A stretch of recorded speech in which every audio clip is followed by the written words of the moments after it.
Welcome back to the channel, everybody. We're going to take a look at the new 2K25 gameplay trailer. Some new stuff in here, but there's also some stuff missing that we're going to talk about. It kicks off with Roman Reigns, and with a shot of Roman in the ring. It's funny, I haven't seen any of the ring announcers, right? Mike Rome is in there, but Alicia Taylor, I assume, is there.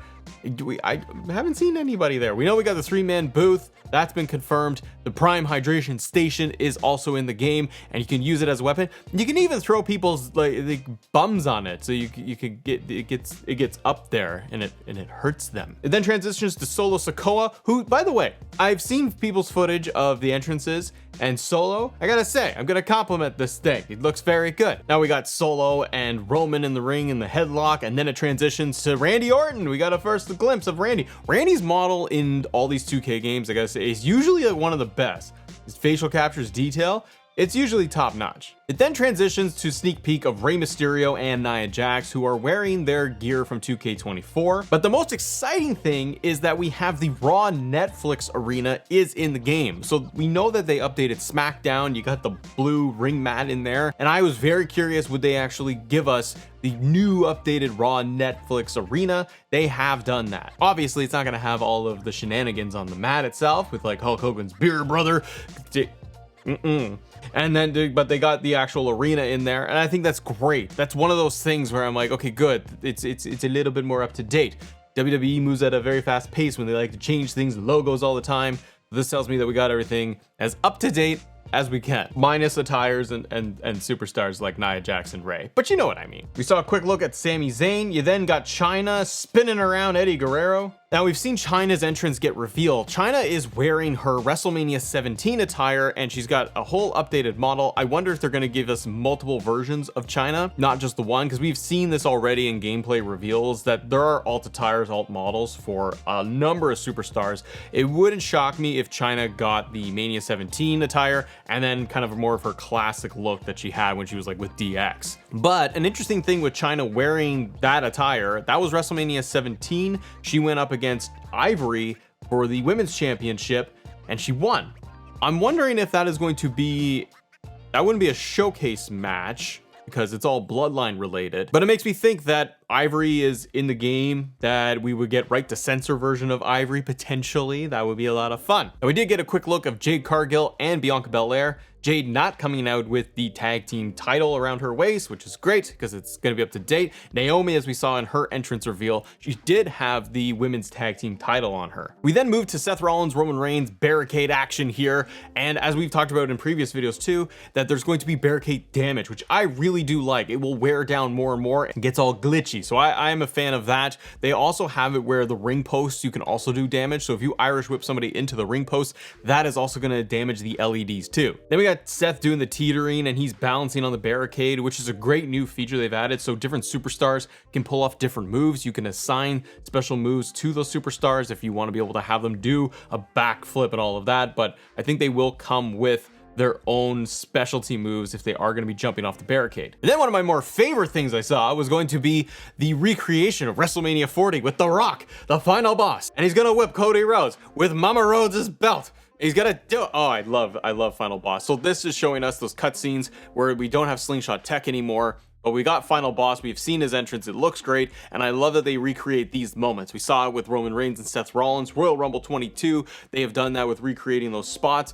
What's going to be interesting is the fact that we can go and we can do alternate endings, essentially, where we could have it where Roman Reigns wins at Mania 40, which is something I want to try. I want to see what happens. Probably just holds up the belt and does a celebration, but there's a lot there that I really love. I can't wait to play that showcase match. Then it cuts to Nia Jax throwing Randy Savage over the top rope. Randy Savage is still the same Randy Savage model we have seen for years, so that's kind of a bummer. I believe I see Isla Dawn in the background too, so they're showing off the intergender stuff. And we get new environments for the backstage, which I really like. I also like that we've seen a little bit of the menus too for how these backstage arenas look when you're shuffling through to pick things like you got the archives, you got the NXT parking lot, you got a regular backstage, and they got different weapons to use too. This I do like. We have seen the gambit of weapons actually expand. So there's like pylons in here, there's trash can lids, the prime bottle, there's painted glass, there's a lot of more destructibles backstage, which I think is a really good touch. My curiosity lies with things like ladders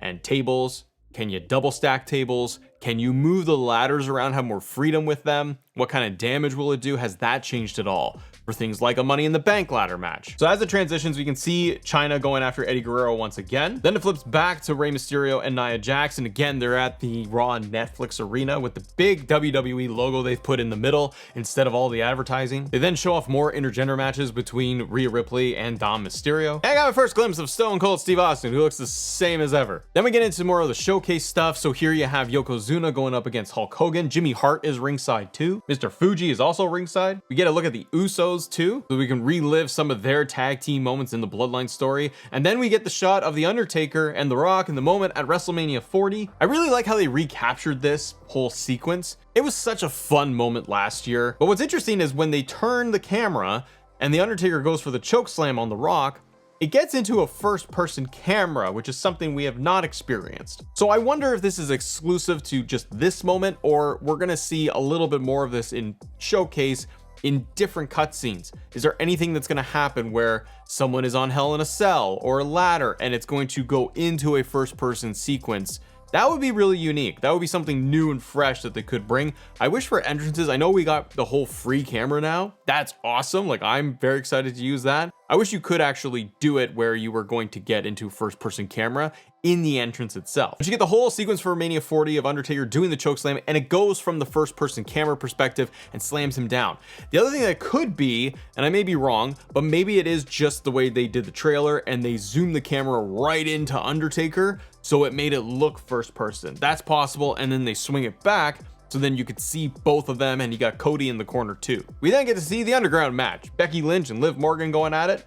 I like that they have it where Becky is trying to knock Liv off and she's teetering and she's gonna fall on the outside. The underground match is interesting. You do have different kind of mechanics and physics in there, and you have all the NPCs right around the ring. It doesn't look like they interact with you whatsoever, which is kind of a bummer. I don't know how much underground I'm gonna play. I think it's a good addition. I'm happy that it's there. Maybe I'll have a whole NXT show that's just pure underground. But you know what I wish though, is because it shows me that, hey, you can have multiple NPCs standing around the ring. They even interact with the mat, so they are gonna smack it to get things hyped up. I wish then you could do maybe a lumberjack match, something like that to bring back. We know we can get 3 managers on either side, just convert them into lumberjacks, or do something where you have wrestlers set up as NPCs, randomize it, and then they can just be at a ringside, and maybe at most they just pull you back into the ring if you fall out. I wish they could have that, because it shows me that, like, okay, well, we can have multiple NPCs. We can have more than just 6 people standing around ringside. Just give them one little thing where they're gonna automatically toss you back in. The Bloodline rules match that we have next is kind of cool. So they've done it here where they're showing off the Bloodline, and you got Roman throwing a stop sign, and he's throwing in a Tonga Loa. How dare you? Now the Bloodline rules match, we haven't seen in any of the preview footage other than this, for example, but there is the options in there to have multiple run-ins during your match. You can do it like a Bloodline. So it's no holds barred, anything goes, and then you're going to be able to call in, I believe, up to 3 people to come and help interfere, and likewise for your opponent, they can call up to 3 people to come in and interfere in the match too. It is the match type that, for what has been announced, I'm excited to play because I like to run interference, and I might just set multiple matches up every single week in universe mode as just Bloodline rules, because I just want to be able to have the option to toggle interference or no interference. We get more quick shots of Underground back to the Bloodline rules match, and then they show off a little bit of My Rise. So My Rise is going to have a more joint storyline for the men and the women combined. So it's touted as a unified My Rise. The write-up from 2K says you take control of custom superstars from the women's or men's divisions in a singular multi-gender My Rise storyline where Bayley, Kevin Owens, and other superstars infiltrate NXT in an attempt to take control of the entire WWE universe, featuring new brawl environments, unlockable arenas, characters, and more, plus new ally storylines involving Jey Uso, Bianca, Seth, and other WWE superstars. I'm never a big My Rise guy. I try to get some of the unlockables and then I kind of move on. So, and I think sometimes the stories have been very fun. Last year's I did enjoy the men's storyline, but this having a combined story is kind of interesting. I wonder how much, if they're going to do any supernatural stuff, but more of an invasion angle. That's something I can get into. And I do like that if they're going to have more unlockables from attires and arenas, and not just like custom My Rise arenas, just giving me a My Rise Japan arena. I want to see more WWE arenas added in. That is something that is lacked. Even in last year's game, I felt like the arenas were lacking. We need more retro arenas. We need more arenas from the 80s and the 90s and then the 2000s and the pay-per-views. And I know we got custom arenas. I assume that's in this year, but I really wish that in My Rise there'd be even more unlockables for you to get. That stuff's fun. After My Rise, they get into chain wrestling, which has made a comeback. There's a lot of different sequences that you can pull off with chain wrestling, it appears. I assume that in the settings I could go through and I could just turn off chain wrestling if I'm not into it. That's what I found back in the day. When was it last in? Was it 2K20 or 2K19? I forget, but I always would play it for a bit and then sometimes I just turned it off. So as long as I have the toggle option, I'm good, because I do want to try it out. It might make the match flows a little bit better, a little bit more realistic. And then they finally show off My GM. Now I'm excited because I like My GM mode. I can kick back, relax, build my shows, draft my roster, and a lot of the same elements are there, and the look of it is very much like last year, but it has evolved. The thing I have seen from My GM now as we're going into its fourth game and its fourth iteration is how things have evolved. Every single year they have tweaked and they've added more things under the hood. So now one of the big things that they're advertising is going to be able to have 4-player online for My GM instead of single player. Yes, you can. I see this in the comments. Yes, you can just do you can do 1-player solo offline. You don't have to do online. It's just an option. If you look up at the top right corner though, where we have the screenshot of Xavier Woods and Stephanie McMahon, it makes a comeback, both of them as GMs here. You do have the microphones listed there for volume. So when you are playing online, you are going to be able to do full chat. They say that there's more GMs, there's more PLEs, and more match types where you can play locally or you can play online. Then we get into all of the general managers, and this thing has been beefed up considerably. Look at them all. Now, shout out to the current day. You got Nick Aldis, you got Ava in there. Adam Pearce makes his comeback, of course. But then you got even more. Miss Elizabeth, Shawn Michaels, Armando Estrada, Mr. Fuji, Sherry Martel. And they added CM Punk as a GM. Why? Why? Great. Why? It's fun. They still have Sonya Deville in there as a GM. It's just, pull her out, man. She ain't been a GM for a very long time. So then it cuts to this sequence of CM Punk, who we have yet to see his entrance in the game, but Punk is running up the ladder in My GM mode, and it is a Money in the Bank ladder match. CM Punk splashes on Tongaloa. Again, what's the hate for Tongaloa? He's been smashed twice now. We then go to the match card screen where you're going to be setting up your show for the week. Now, a lot of this looks identical to last year, and that's okay. They're showing you can go up to fatal 4-way matches. You do have the trophies once again to accomplish and get your goals completed throughout the season. But as they go into a fatal 4-way match, you can see that they toggle over and they're showing off that gauntlet matches and gauntlet eliminator have been added in. So I think this is great. They're trying to tell us that there's even more match types that are added into the game. So they show a fatal 4-way gauntlet eliminator, Rhea, Liv, Nia, and Blair Davenport. And then they cut to the gameplay footage of this match for the gauntlet eliminator. They then go back over to the men's side. We get a first look at Alexis King is in there, Eric Rowan as well. And the setup for it is exactly the same. But they're showing a 1 opener match, 1 mid card, and 1 main event with 2 promo options in there. Now this is less. If you look at 2K24, they actually gave you the opener, 2 mid-card matches, and the main event. And then obviously for PLEs, the match card was even bigger. They also gave you 3 slots to be able to do extra stuff like run promos or advertising, for example. So when I look at 2K25, it's slimmed down. You have 3 matches and 2 promos. That's for weekly TV though. They're showing off SmackDown. For PLEs, I wonder if they are just staying on top of WWE programming with the Triple H era, and it's all 5 match cards. So it's slimmed down a lot more. This, I'm not sure if this is going to be, maybe you have to unlock more. We don't know. Maybe you have to actually update your show more this year to be able to add more matches to your card. You never know. I kind of like the idea that they're just doing 3 and you have the 2 promos. Keeps it tighter, keeps it cleaner. And also, you're going into your PLEs, I assume then it's going to be updated to like 5 matches for the PLEs. The same features are added from last year where you can simulate, you can spectate, and you can actually play the match. But here's what they're not showing you. And I'm speculating here, I haven't seen the game yet, but when it comes to My GM, they showed us up to fatal 4-way matches that included the gauntlet eliminators, but it was very slimmed and trimmed down. There were no other match types that were showing. Special guest referee, ambulance, anything from last year. All of it just wasn't there. It was hidden. So when you play My GM mode, you can have the option at the beginning when you're going to set up a new season to unlock all match types or play it through where you have to gradually unlock it. I have a sneaky suspicion that that's what they showed off here because Money in the Bank wasn't there. It wasn't in the list. They had up to fatal 4-way.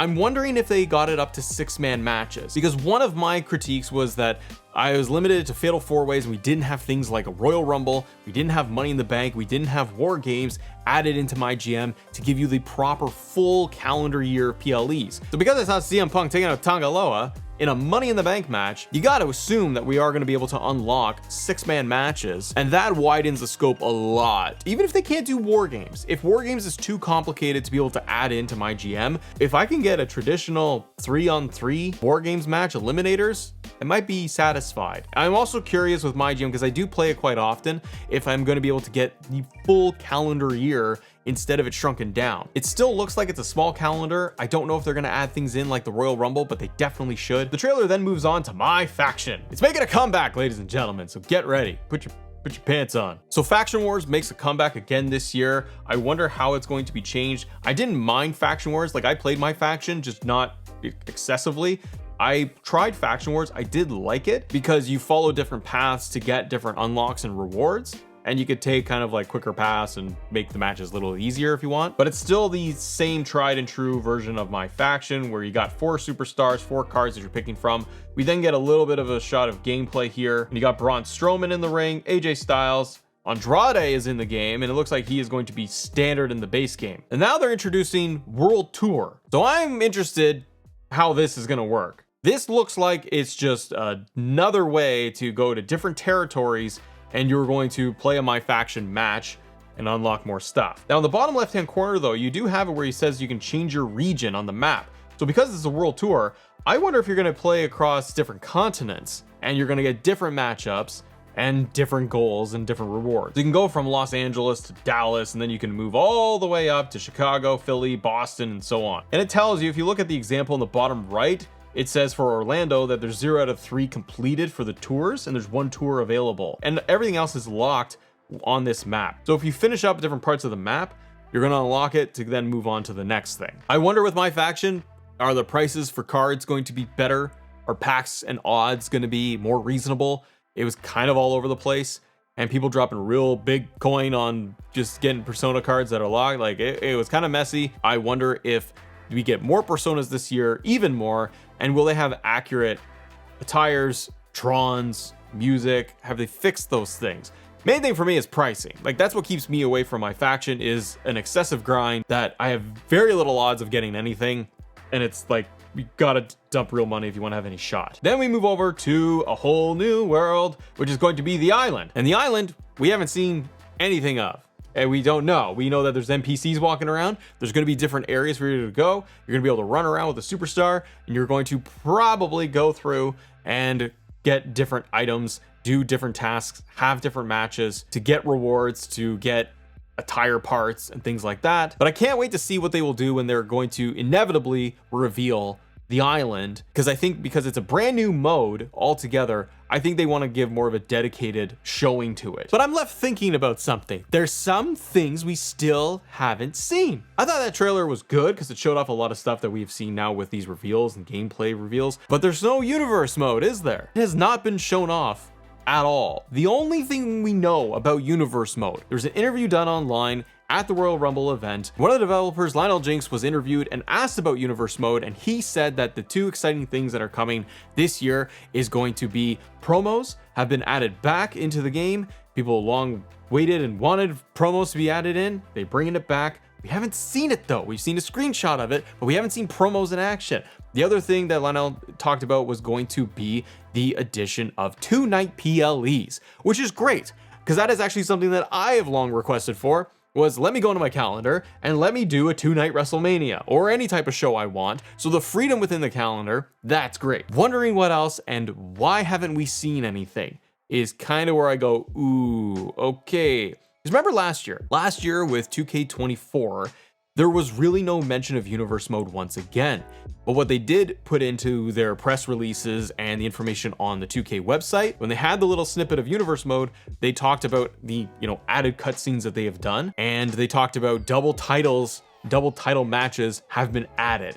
And that was it. That kind of was it. They didn't add much else. So with 2K25, there's only 2 things that we know of that have been added, with the 2-night PLEs and the promos, wondering how in-depth that system is going to be. And obviously, the other thing that we have heard zero about Creation Suite. Nothing has been mentioned about Creation Suite. My gut tells me, just someone who's played the games for many years, and has covered it for a couple of years now, they don't tend to talk a lot about it, and then there really isn't that much that has changed. It's a big part of the 2K games for WWE. The COD community is massive. I think it would be good if they showed off something maybe even more dedicated to say, here's what we have done.